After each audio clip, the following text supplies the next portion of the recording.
Microsoft Excel series में function library के अंतर्गत आज हम लोग लुकअप एंड रेफरेंस फंक्शन के साथ काम करना सीखते हैं। लुकअप एंड रेफरेंस ये दो टर्म्स हैं जिनका मतलब होता है ढूंढना एवं उसके संदर्भ में। ये हम इसको माइक्रोसॉफ्ट एक्सेल में एग्जाम्पल के साथ समझने की कोशिश करते हैं।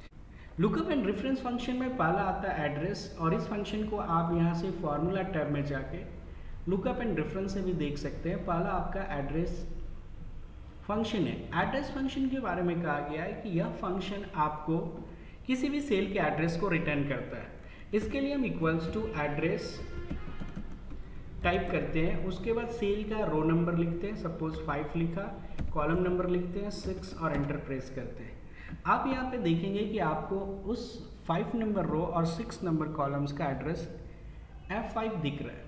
अब F5 में आप देख रहे हैं F के पहले डॉलर और 5 के पहले डॉलर सिंबल है। इसका मतलब ये हुआ कि ये आपका एब्सोल्यूट सेल है। तो आप जब एड्रेस रेफर करेंगे तो यहाँ पे एड्रेस फंक्शन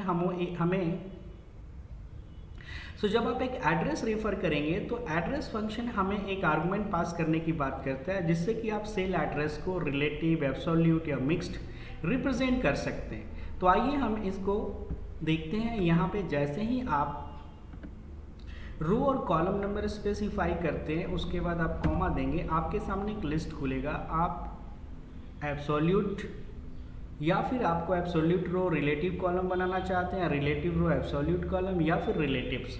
तो यहाँ पे अगर हम रिलेटिव कर दें, आर्गुमेंट 4 स्पेसिफाई करके एंटर प्रेस करें तो देख सकते हैं आपको ये रिलेटिव सेल रेफरेंस दिख रहा है। सो एड्रेस फंक्शन के द्वारा आपने समझा कि ये हमें किसी भी सेल के एड्रेस को रिप्रेजेंट करने की फैसिलिटी प्रोवाइड करता है। नेक्स्ट है आपका एरियाज। एरियाज फंक्शन आपको उस एरिया के रेफरेंस को रिप्रेजेंट करता है। जैसे मान लीजिए हमने एक टेबल रखा है और हम यहाँ पे अलग अलग एरिया को सिलेक्ट करते हैं, तो यहाँ पे हम लोग एरियाज फंक्शन के द्वारा ये समझ सकेंगे कि हमने कितने एरिया को सिलेक्ट किया है। यहाँ पे सपोज हमने एक एरिया ये ले लिया, फिर कॉमा देते हैं, दूसरा हमने ये, फिर कॉमा देते हैं, तीसरा हमने इस तरह से लंबा एरिया ले लिया। अब यहाँ पे क्लोज करके एंटर देते हैं तो टोटल हमने 3 एरिया सेलेक्ट किए थे। आपके सामने यहाँ पे 3 एरिया दिखा रहा है। तो हमें अगला फंक्शन मिलता है चूज फंक्शन।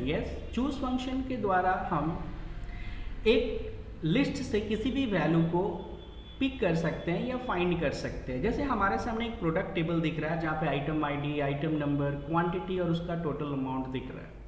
अगर हमारे पास एक छोटा सा रिक्वायरमेंट होता है, जैसे हमने यहाँ पे लिखा है inter product number and print the product name, और आपको प्रोडक्ट नेम शो करेगा। जैसे आपने प्रोडक्ट नंबर अगर आपने लिखा 4, यहाँ पे प्रोडक्ट नेम शो करना है तो इक्वल्स टू चूज हम यूज करते हैं। यहाँ पे इंडेक्स नंबर, इंडेक्स नंबर आपका ये है, और उसके बाद फिर हम सारे आइटम्स को सेलेक्ट करते हैं।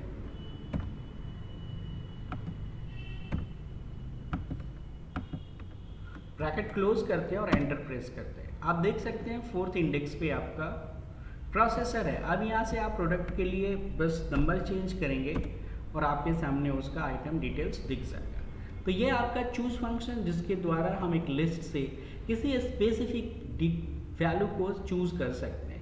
अगला है आपका कॉलम एंड रो। हमने कॉलम एंड रो ये दोनों फंक्शन को एक साथ शो किया है। सपोज कोई भी एक सेल रेफरेंस है, उसके कॉलम नंबर को फाइंड करना है तो equals to column, bracket open करते हैं और उस सेल रेफरेंस को सेलेक्ट करते हैं, एंटर दबाते हैं, आपको दिखाएगा कि ये 4th कॉलम है। उसी तरह से इक्वल टू रो लिखें और यहाँ पे हम अगर इस सेल रेफरेंस को पास करें तो आपको दिखेगा कि इसका कॉलम क्या है। तो ये 4th नंबर रो, आपका ये 4th नंबर रो है, ये ABCD आप देख सकते हैं, और कॉलम नंबर 27 है। सो आपको 4th number column and 27 number row दिखा रहा है। अगला है columns and rows. This function returns the number of columns and number of rows in a table, जिसे आप कर सकते हैं लिस्ट या अरे। तो आपके सामने एक टेबल दिख रहा है जहाँ पे हमने 3 कॉलम और 2 रो लिए हैं। आइए देखते हैं। इक्वल्स टू अगर हम करते हैं कॉलम्स और पूरे टेबल को सेलेक्ट करते, एंटर दबाते हैं, हमें नंबर ऑफ कॉलम्स दिख जाएंगे। उसी तरह से रोज ब्रैकेट ओपन करते हैं और फिर से हमने पूरा एरिया सेलेक्ट कर लिया, एंटर दबाते हैं तो हमें नंबर ऑफ रोज दिख जाएंगे। तो आपके इस टेबल में नंबर ऑफ रोज 2 हैं एंड नंबर ऑफ कॉलम्स 3 हैं। आगे बढ़ते हैं तो अगला फंक्शन है हमारा फॉर्मूला टेक्स्ट। यस, यह हमें किसी भी सेल में आपके द्वारा अप्लाई हुए फॉर्मूला को एज अ स्ट्रिंग रिप्रेजेंट करता है। जैसे हमारे पास एक टेबल बना हुआ है जहाँ पे हमने इस फील्ड में एक फॉर्मूला अप्लाई किया है। अगर इस फॉर्मूला के डिटेल्स को हम यहाँ रखना चाहते हैं कि how we have applied that formula, so equals to लिख सकते हैं फॉर्मूला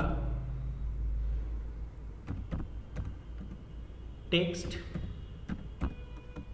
ब्रैकेट ओपन करिए और यहाँ से रेफरेंस स्पेसिफाई करिए, एंटर दबाइए। देखिए आपने इस फील्ड में जो रिजल्ट आप देख रहे हैं इसमें यही फॉर्मूला अप्लाई किया, यहाँ देख सकते हैं फॉर्मूला बार में।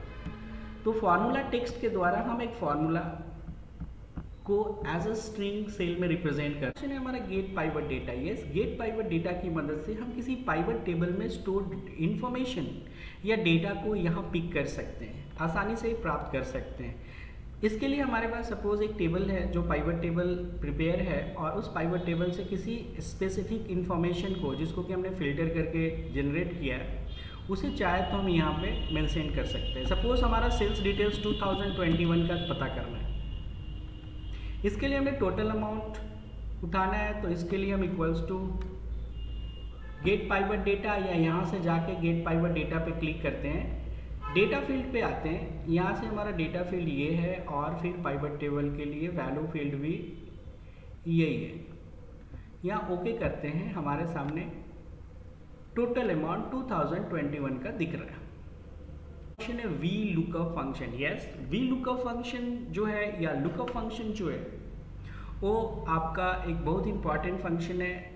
इसको हम लोग एग्जांपल से समझते हैं। वी लुकअप, अगर आपका टेबल में इंफॉर्मेशन एक वर्टिकल फॉर्म में है तो वहाँ पे हम आउटपुट कैसे जनरेट करते हैं आइए देखते हैं। सपोज हमारे पास एक टेबल है,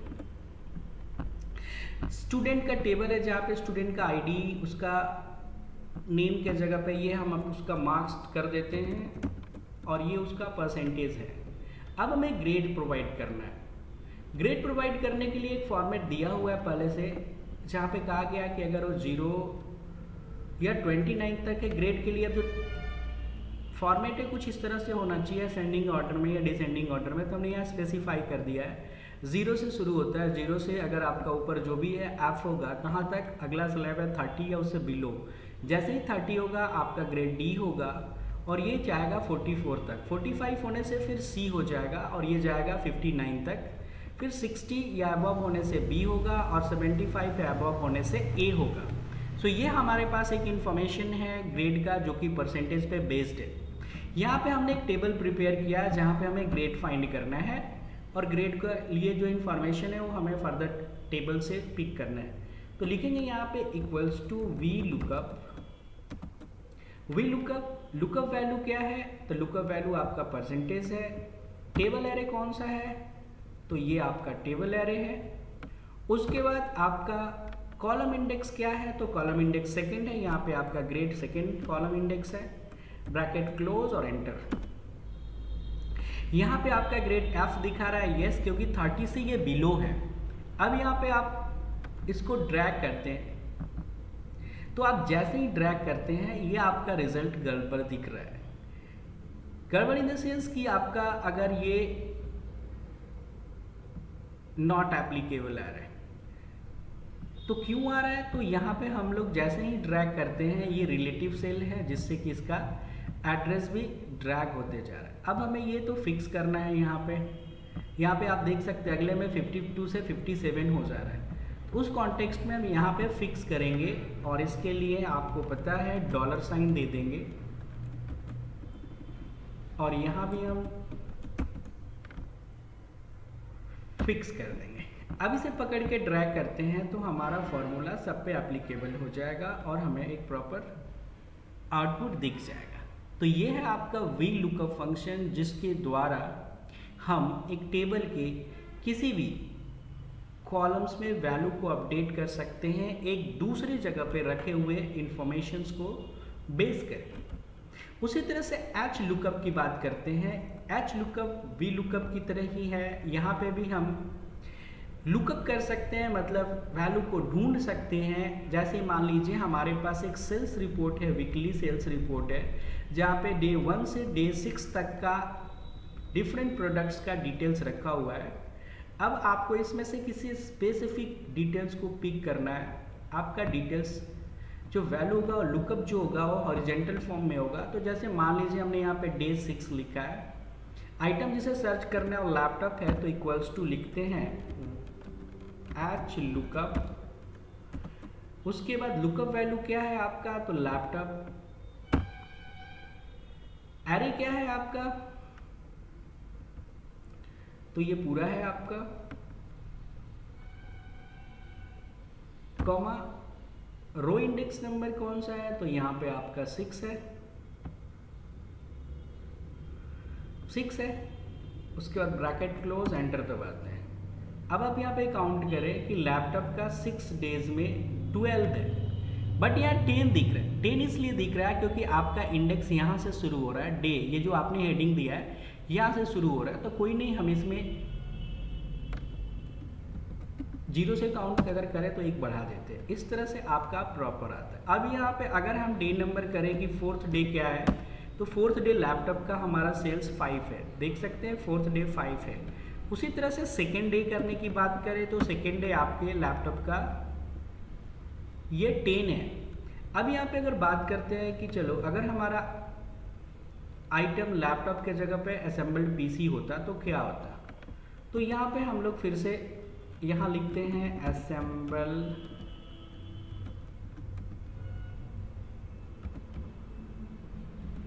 पीसी। यहाँ पे हम फिर से फॉर्मूला लगाना होगा। यहाँ पे हमने लगाया एच लुकअप, लुकअप वैल्यू आपका है assemble PC comma table array. अब इस बार आपको एक आगे से लेना होगा, comma row index number second +1 bracket close, enter. आप देख सकते हैं असेंबल पीसी का सेकेंड डे टोटल आइटम 12 है। तो एक चीज़ गौर करना होगा कि जिस फील्ड के लिए लेना है उसे पहले कॉलम से टेबल को सेलेक्ट करना है। एरे का लिस्ट एक पहले से करना है। अगर ब्रांडेड पीसी के लिए लेना होगा तो हमारे लिए सेल का रेंज जो होगा वो यहाँ से यहाँ तक होगा। तो इस तरह से हम एच लुकअप फंक्शन का यूज़ कर सकते हैं। अब असेंबल पीसी के लिए किसी भी डे का रिकॉर्ड देखना है, आप आसानी से देख सकते हैं। तो ये था आपका वी लुकअप और एच लुकअप। नाउ बात करते हैं इंडेक्स की। यस, इंडेक्स फंक्शन के द्वारा हम किसी भी रो नंबर या कॉलम नंबर से उस पर्टिकुलर डेटा को पिक कर सकते हैं। जैसे इक्वल्स टू इंडेक्स लिखा हमने, यहाँ पे हम एरे देते हैं, तो एरे हमारा ये पूरा है टेबल। उसके बाद हम यहाँ पे रो नंबर देते हैं, row number suppose 2, column number भी 2 देते हैं, ब्रैकेट क्लोज करते हैं और एंटर दबाते हैं। आप सेकेंड नंबर रो और सेकेंड नंबर कॉलम्स का वैल्यू 3000 है, वो आपके इंडेक्स के थ्रू पिक हो जाता है। तो ये था आपका इंडेक्स फंक्शंस। इंडेक्स के बाद आगे बात करते हैं इनडायरेक्ट फंक्शन की। इनडायरेक्ट फंक्शन रिटर्न्स करता है किसी भी स्पेसिफाइड रेफरेंस को एक स्ट्रिंग के फॉर्म में।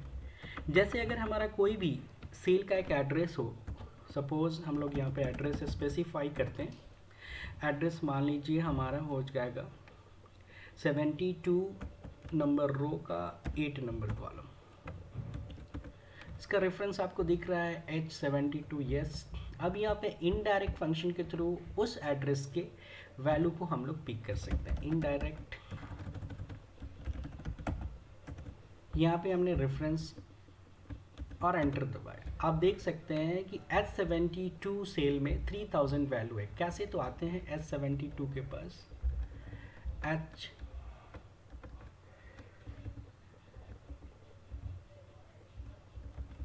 H72, यस, H72 का वैल्यू आपका 3000 है। अगला फंक्शन है आपका लुकअप फंक्शन। लुकअप फंक्शन की मदद से किसी टेबल के किसी एक फील्ड के वैल्यू के मदद से हम उसी टेबल के किसी दूसरे कॉलम या रो के कॉरेस्पॉन्डिंग वैल्यू को पिक कर सकते हैं।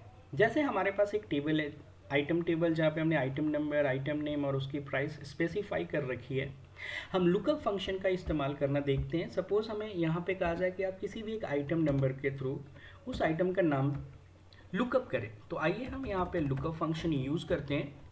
उसके बाद हमें लुकअप वैल्यू क्या है, तो ये आइटम नंबर जो स्पेसिफाई किया है। लुकअप एरे कहाँ है, तो ये है आपका, जहाँ पे है हमारा आइटम नंबर मिलेगा। उसके बाद उसका रिजल्ट हमें कहाँ से उठाना है, तो इसी के कॉरेस्पॉन्डिंग आइटम नेम कॉलम से ब्रैकेट क्लोज कर दिया, एंटर कर दिया। सेकेंड नंबर पे कीबोर्ड है। उसी तरह से हमें आइटम नंबर के हिसाब से उसकी प्राइस भी फाइंड करनी है, तो इक्वल्स टू लुकअप, यहाँ से हमारा लुकअप वैल्यू कॉमा हमारा लुकअप रेंज कॉमा कहाँ से हमें वैल्यू को फाइंड पिक करना है और फिर हमें एंटर। तो आप देख सकते हैं यहाँ पे हमने आइटम नंबर की मदद से आइटम नेम और प्राइस फाइंड कर लिया। अगर हम यहाँ पे आइटम नंबर चेंज करते तो हमारा आइटम नेम और प्राइस दोनों अपडेट हो जाता। सो लुकअप की मदद से आपने देखा कि किसी टेबल से किसी भी एक कॉलम के वैल्यू को पिक करके उसके कॉरेस्पॉन्डिंग कॉलम या रो के वैल्यू को हम कैसे ढूंढ सकते हैं। अगला फंक्शन की बात करते हैं मैच फंक्शन की। यस, मैच फंक्शन हमें एक सेल से या एक रेंज ऑफ सेल से किसी भी एक आइटम को सर्च करता है, मैच करता है और उसके पोजीशन को हमें रिटर्न करता है। अब यहाँ पे ये मैच या सर्च करने का इसका तरीका है, या तो एग्जैक्टली मैच करेगा या उसका नियरेस्ट मैच करेगा। तो आइए हम लोग इसको देखते हैं। जैसे सपोज हमारा यहाँ पे क्वांटिटी है 20, यहाँ पे इक्वल्स टू मैच लिखते हैं, लुकअप वैल्यू 20 है, यस, कॉमा हमें किस रेंज से सर्च करना है उस रेंज को सेलेक्ट करते हैं, एंटर दबाते हैं, तो आपको दिखाता है यहाँ पोजीशन 2 पे है। अब यहाँ पे बात करते हैं हम 23 की। तो आप देख सकते हैं इसकी पोजीशन भी 2 दिखा रहा है, क्योंकि वो आपका नियरेस्ट मैच वैल्यू को शो करता है। अब यहाँ पे बात करते हैं, तो मैच फंक्शन के साथ 3 आर्गुमेंट है। क्या आर्गुमेंट है, तो आइए हम इसको देखते हैं। आप यहाँ पे फॉर्मूला बार में आर्गुमेंट की बात करें, कॉमा देखिए यहाँ पे अगर 0 है तो एग्जैक्ट मैच, 1 है तो बाय डिफॉल्ट 1 लेके चलता है, लेस देन, इसीलिए वो आपका जो वैल्यू आप सर्च कर रहे हो उसके नियरेस्ट वैल्यू के पोजीशन को रिटर्न करता है। -1 अगर है तो ग्रेटर देन, 0 है तो एग्जैक्ट मैच। चलिए 0 करके देखते हैं। जैसे ही हम 0 करते हैं यहाँ पे, अब आप एंटर दबाएंगे तो यहाँ पे नॉट असाइन, मतलब ये क्वांटिटी इस सेल में है ही नहीं। लेकिन अगर 35 करते हैं तो यस, ये 4th पोजीशन पे है। 38 करें तो ये 5 पोजीशन पे है। तो ये था आपका मैच फंक्शन, जिसकी मदद से आप अपने टेबल के किसी भी एक सेल को उसके रेंज से मैच करा सकते हैं। आपका ट्रांसपोज फंक्शन, यस, ट्रांसपोज का मतलब होता है कि आपका जो टेबल अगर किसी ऑर्डर में रो ऑर्डर में है तो आप उसे कॉलम ऑर्डर में कन्वर्ट कर सकते हैं। अगर वो कॉलम ऑर्डर में है तो आप उसे रो ऑर्डर में ट्रांसपोज कर सकते हैं। तो आपके पास एक टेबल है जिसमें आइटम कॉस्ट क्वांटिटी है, ये आपका हेडिंग है, और यहाँ पे आइटम 1, आइटम 2 और उनके कॉस्ट क्वांटिटी मेंशन है। अब इसको हम ट्रांसपोज करते हैं, तो इसके लिए आपने सेम फील्ड सेलेक्ट करना होगा। तो यहाँ भी हमें 3 रो और 3 कॉलम है, तो ट्रांसपोज होने के बाद भी वो 3 रो 3 कॉलम में ही आएंगे। सो यहाँ पे हमने पहले सेलेक्ट किया 3 रो 3 कॉलम्स, उसके बाद इक्वल्स टू ट्रांसपोज एरे हम सेलेक्ट करते हैं, ब्रैकेट क्लोज करते हैं, और फिर आपको कीबोर्ड से कंट्रोल शिफ्ट और एंटर दबाना है। सिर्फ एंटर दबाने से ये फंक्शन काम नहीं करेगा, आपको कंट्रोल शिफ्ट के साथ एंटर दबाना होगा।